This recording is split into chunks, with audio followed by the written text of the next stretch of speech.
Olá pessoal, meu nome é Leandro Camargo, eu sou engenheiro mecânico formado pela Universidade de Mogi das Cruzes, sou pós-graduado pelo Instituto Engineering Simulation and Scientific Software em Dinâmica de Fluidos Computacional e sou um profissional da área de controle de poluição do ar. Tá? Eu venho aqui hoje conversar com vocês sobre a volta às aulas em meio a essa pandemia do coronavírus, né? Na minha formação e no meu histórico profissional, eu tenho 18 anos atuando nessa área em dois segmentos bem distintos, né? O controle da poluição atmosférica focado no meio ambiente e o controle da poluição dentro dos ambientes de trabalho focado na segurança e saúde dos trabalhadores. Nesse segmento da segurança dos trabalhadores, eu sou especialista na NR33, na norma regulamentadora 33, que trata da segurança e saúde dos trabalhadores em espaços confinados, que são ambientes não dimensionados para a habitação humana e que precisam ser condicionados e equipados para que os trabalhadores tenham saúde e segurança, né, no desenvolvimento das suas atividades com um pouco mais de salubridade. Tá?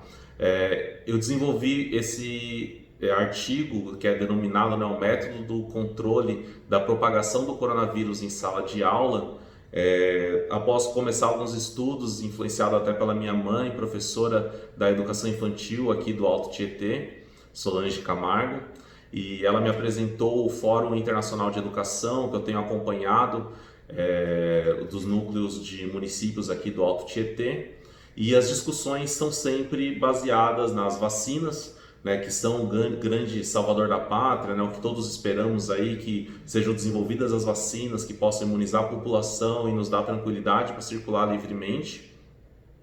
Mas tem um aspecto muito importante quanto a isso. A vacina mais rapidamente desenvolvida até hoje, ela levou 5 anos para ser desenvolvida até a ampla aplicação segura, né?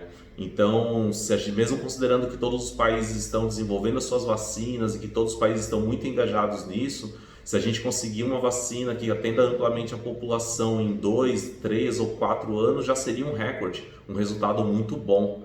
Porém, não um resultado tão bom pensando em nossas escolas fechadas por tanto tempo. Tá? A educação à distância não está ao alcance de todos e também nos gera preocupação.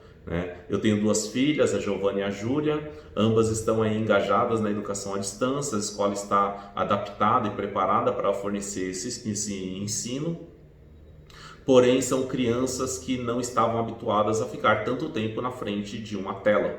Elas passam o período da manhã inteiro na frente de um computador e, como estamos confinados, não podemos sair livremente para nossas atividades de entretenimento. Em geral, elas ficam a tarde inteira jogando videogame ou assistindo televisão, né? E isso é muito preocupante do ponto de vista de saúde também das crianças, tá? A gente aprendeu muito a falar sobre os EPIs, né? Equipamentos de proteção individual, que são equipamentos que estão agora mutuamente sendo utilizados. Ninguém mais pega um ônibus, entra numa farmácia ou entra numa padaria ou um supermercado sem a utilização de máscara. Lá nós encontramos pessoas usando viseiras, usando proteções de barreiras físicas para projeção de gotículas ali que podem propagar o coronavírus. E esses ambientes, de uma certa forma, estão sendo adaptados com higienização, limpeza para essa nova condição em que nós nos encontramos. Mas é preciso falar um pouco da sala de aula, né? Como que você mantém uma criança utilizando corretamente uma máscara de segurança, um equipamento de proteção individual, ou então que você consegue, em cima da educação infantil, garantir o distanciamento social quando elas têm contato com brinquedos educacionais, com atividades físicas que envolvem algum contato, e isso gera uma dificuldade muito grande, tá? Um outro ponto também que é importante, que eu gosto de colocar, é que a gente está se perguntando muito quando poderemos voltar ao normal, né? E eu acho que a pergunta mais correta seria: estamos prontos para retornar às nossas atividades com segurança, né? E o que podemos fazer para retornarmos às nossas atividades com segurança, né? Dentro desse cenário, nós trabalhamos com os EPIs, que são os equipamentos de proteção individual, a parte comportamental, que é o distanciamento social, mas existem também os EPCs, que são os equipamentos de proteção coletiva, que nós não vemos muitas discussões aqui no Brasil, né? Alguns países estão desenvolvendo muito bem os sistemas de ventilação forçada, como o EPC, como o equipamento de proteção coletiva para ambientes de aglomeração ou ambientes de salas de aula, shoppings, lojas e comércios e empresas em geral, mas isso tem sido pouco desenvolvido por aqui, tá? Já existe uma regulamentação para isso, né? Uma norma brasileira, dentro da Associação Brasileira de Normas Técnicas, a NBR 16401-3, que determina os parâmetros para a ocupação de pessoas em ambientes fechados, né? Essa norma é dividida em 3 partes, né? O projeto de instalações, conforto térmico e a qualidade do ar interior.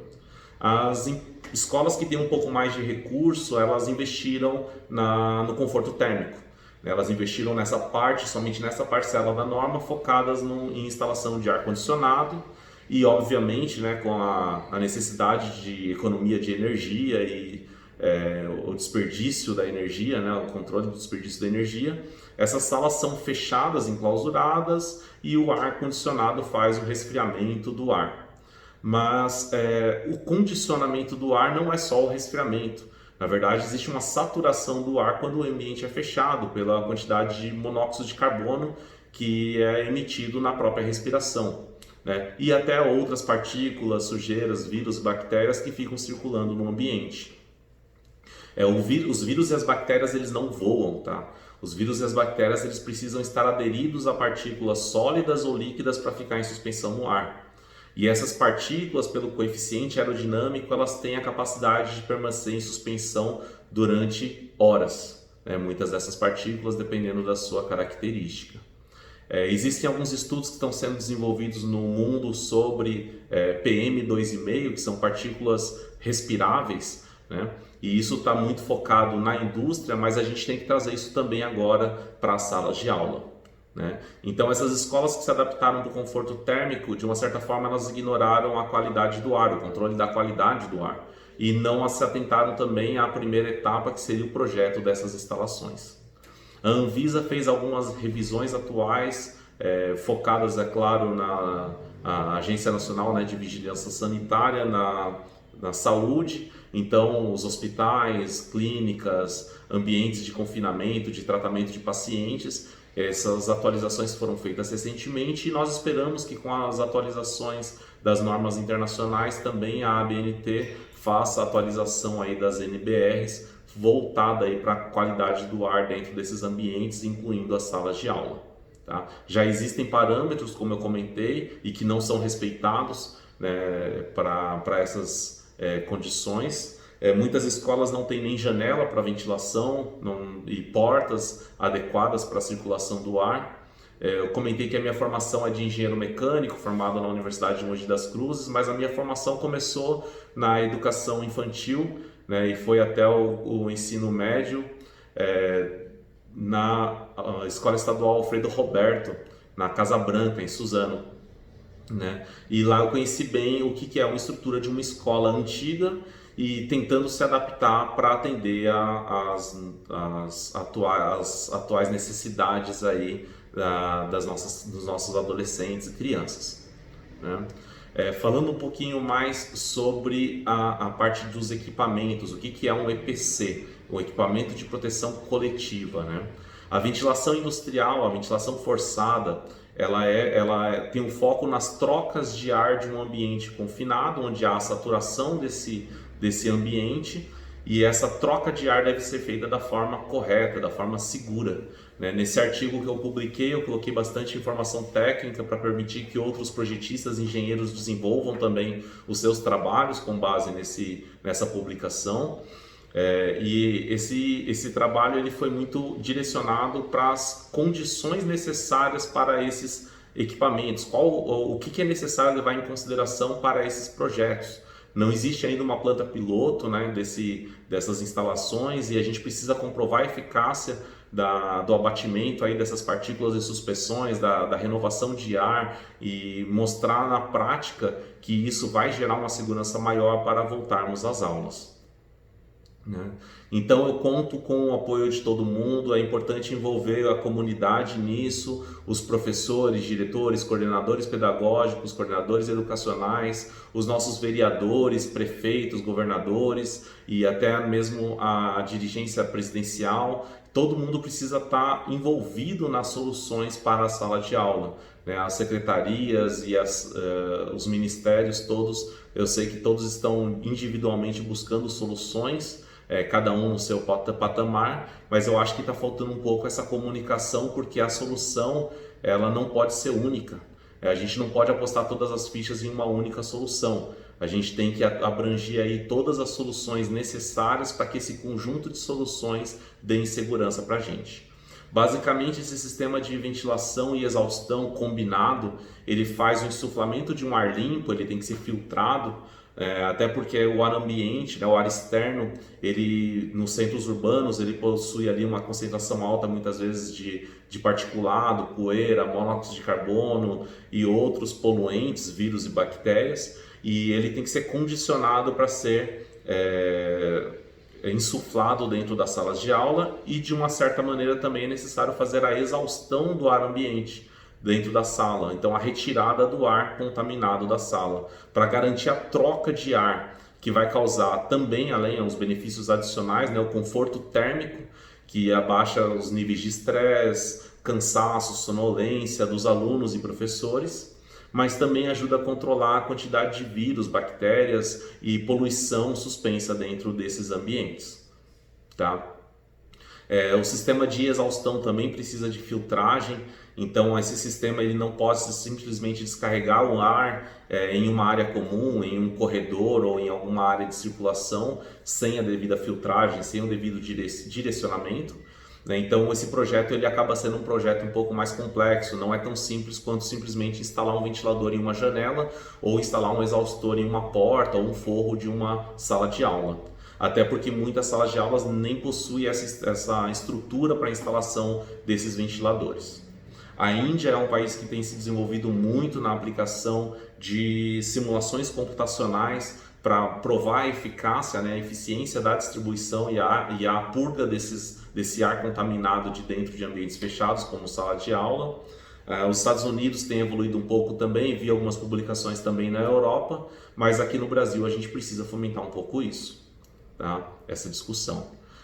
Convido também as empresas, convido os engenheiros, os freelancers, os projetistas, os professores, convido as universidades, os centros de pesquisa a trabalhar junto conosco nesse projeto.